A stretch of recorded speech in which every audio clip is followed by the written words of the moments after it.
Yo, what's up everybody? Holding Ash with you here, bringing you Fire Force anime review. This is episode 7, titled Investigate the First Comment. This was a very exciting but interesting episode.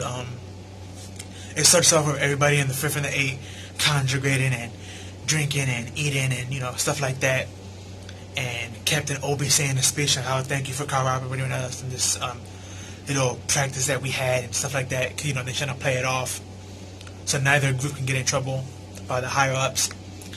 And it's funny because you see people doing little different things here, like eating and drinking, and you see those 3 guys, like one looks like a dog, one's a cat, and the other one's an old man that looks like a dog. You see them trying to cook as fast as Captain Hinawani, and they all, doing different things.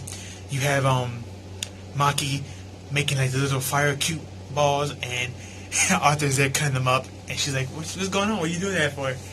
And he was like, I have to make sure, from Captain Hinawani that you don't play around with fire, because, that's one of our bad habits.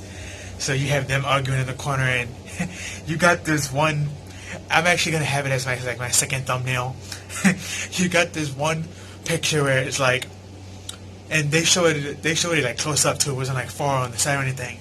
They like blew it up where it was like a 5-second picture where basically there's like one of those white bench beds that you see on the beaches that you're supposed to lay down on for suntan. There's one there, Shinra's laying on it, and the guy who pops bubblegum and he makes bombs, he's there with an umbrella holding it up over his head so the shade won't go, on him. But Shinra's not on there by himself. Well, he's sitting on it. Princess Hanabi, she's on it and she's feeding her meat, and I'm like, yo, this is hilarious.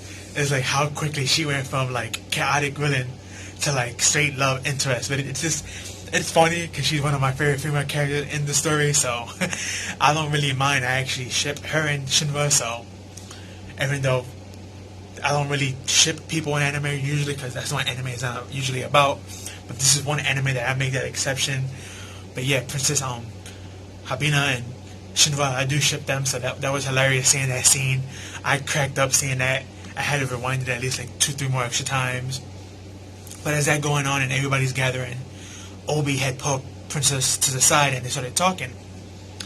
And she basically brings up the point, did you use Sister Iris on purpose on your plan against me? And he was like, well, I had her as a trump card, but I didn't think she would be as useful as she was. And Princess Hanabi, she just there puffs up her cheeks like, And it was funny because Shinra was brought up, and they both agreed on something about Shinra, that he's going to be the one to lead the people into hope. Now, that right there is foreshadowing that Shinra's going to have a really big purpose somewhere later on and down the story. So, he might be like the saint to like save everybody. But as that commences, she tells Captain Obi that this is just going to be the beginning of your journey. And he gets confused and he's like, what do you mean? And she's like, all my research indicates one of 2 things. That the Infernos were created. That's for sure. And the second, most of them that are different from the regular Infernos, because there's like 2 different types, most of them come from Dekashima, I believe it's pronounced, where the Obelisk Holy Soul Church is at, which is funny because in the beginning, we actually get to see Captain Burns walk into that church, and 3 of his lieutenants that we meet are there as well. And supposedly that's the first jurisdiction, which is Captain Burns, and they're supposed to go there if they want to find the source. So later on the next day, Captain Obi came up with this great plan that he's going to throw Shinra, Maki, and Arthur into like this training camp. Not really Maki, but it's more Arthur and Shinra. That is this thing that captains do. I forget what it was called, but basically you pick up to like 2 or 3 of your men that are rookies, and you send them to like another squad to train and get more experience so they can have double the experience from 2 different squads. I forget the name of that program, he said it, but he's going to do that. But this is all a lie.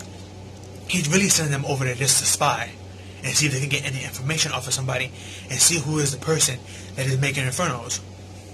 Since Princess Hibina did state that she has found out that there's 2 different types of Infernos, one created and one made from the ashes of Infernos that someone is using, and it's most likely all come from the jurisdiction of the first. So they go and they meet up Burns in the church, and Shinra comes out of nowhere, and he's like, I know this is sudden, but can we have like a match? And I'm like, oh boy. Only Shinra would come up with something like that. And Maki's like, what are you doing? And Captain Burns just smiled and he was like, okay, sure, fine. So he's like, we're in a church, so let's go outside. So they step outside and they draw lots. And it's going to go from the weakest number to the highest. And depending on who, that's from Shinra Squad, from the weakest to the highest. From the lowest number to the highest number rank of the soldiers. And then whoever comes up, Burn will pick one of his lieutenants to go up and face. So the first one to come up, as you see in my thumbnail, my first one, his name is Juggernaut. That's his nickname. But his name is Noto Kashima, I believe it is, or Karema, something along that lines. But they just call him the Juggernaut for sure. That's his nickname. And as you can tell, he's that big, tall dude. He looks like a Juggernaut, so I guess that's from Marvel or X-Men. He probably got inspired, the author, to make him, but he's up first because he has the weakest number. He's number 2. And Rika is one of the 3 lieutenants that got sent up. And him and Rika fought. And it was kind of weird because Rika was like, show me your power. And all of a sudden, flames started to come out of his body and became missiles. And he was like, show me more. And then they got bigger. And he was like, what's going on? And he looks like kind of confused, like he meant to summon them, but not as much as he did. And he shot a whole bunch at Rika, but another lieutenant, his name is, I have it in my notes, Kareem, he steps in, and he's very unique. This guy has like a big saxophone and a bell. And basically what he does is that he converts flame using sound, and he converts the flame into cold. And his trumpet that he carries, or two-band I should say, that basically takes the cold air and he shoots it. So he turned all that missiles that he absorbed, he turned it into a block of ice and just blasted the ground with it. And all around him was nothing but ice. And Shinra, Maki, and all them, they was like, wow, I didn't know there was a technique to create ice. And he was like, really? Who could summon ice? And he's looking around, and they were like, we're talking about you. And then he explains himself, and he was like, oh no, I'm using the sound wave of heat to manipulate heat of others or myself and turn those sound waves into whatever I want. It could be explosion, it could be other greater flames, it could even be cold. So he's very unique. I would love to see more of him. But that battle ended in a draw, a first draw, because, another lieutenant had to step in. And Rika did get screamed at. He was like, what if the lieutenant, if the captain would have got hurt? He was like, haha, I'm sorry, ha. And we also get to see Tamaki. She shows up and she's running to the battlefield and she's upset that Shinra just got there and he challenged him to a battle already. So she's already upset at Shinra. Plus, because a couple episodes back, her and Shinra and her lucky Leecher Lord, they didn't really get off well in a bad start, so she still holds that against him as well. But as the battle continues, the next person to get caught up is the guy with the bubblegum power from the 5th squad. But he drops out and he forfeits and he's like, I don't feel like battling. So he takes an automatic loss. And then next, which is the last two, is supposed to be Shinra and Arthur. Captain Burns steps up personally to fight them. He's like, both of you come at me with full power. But Arthur, being cocky, had stopped Shinra and was like, I got this. I'm going to finish him off before you even get a turn. And he goes in with a power slash. And Burns is like, just there with doing like a Garabak Lee stance. And Arthur gets scared and he stops and he starts to sweat. He's like, what are you doing with that one arm? He's like, come at me with full powers so you won't have no regrets later. And he's like, you sure? My sword could cut anything. He's like, yeah, I'm sure. And Maki's like, I wonder what he's going to do with that one arm. And it's funny because basically what he did was he waited for Arthur to get in close and swung. And you would think he was going to grab or slap his hand. But no, he actually takes the back of his hand and he stops the blade. And Arthur's like, what? And he's like, oh, this is all you have? And he ends up grabbing the blade with that same hand.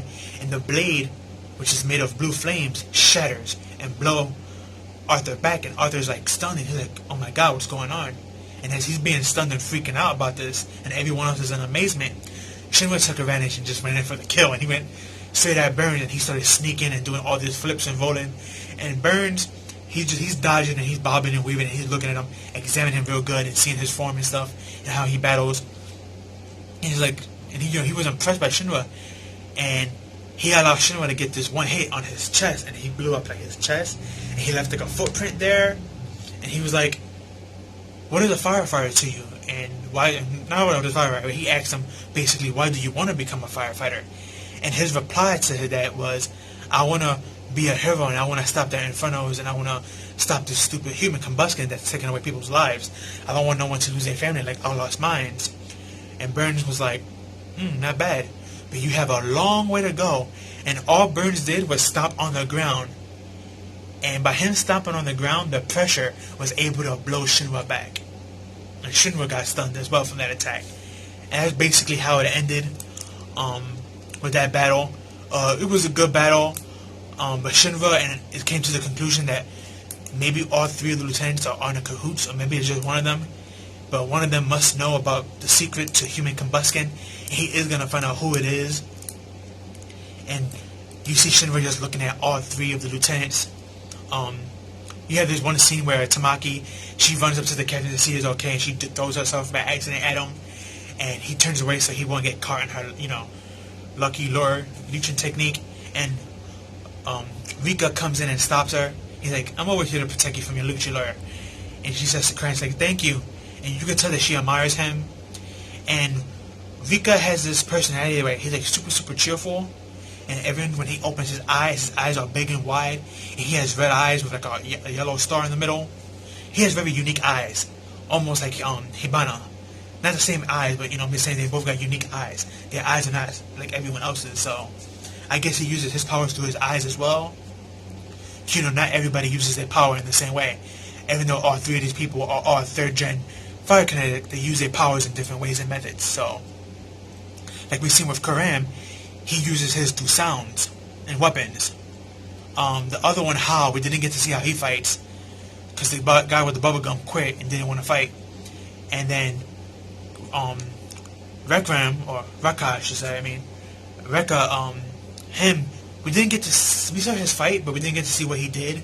But most likely his fight probably, the way he fights, he probably controls other people's flame and use it against them. I'm assuming that's how he fights.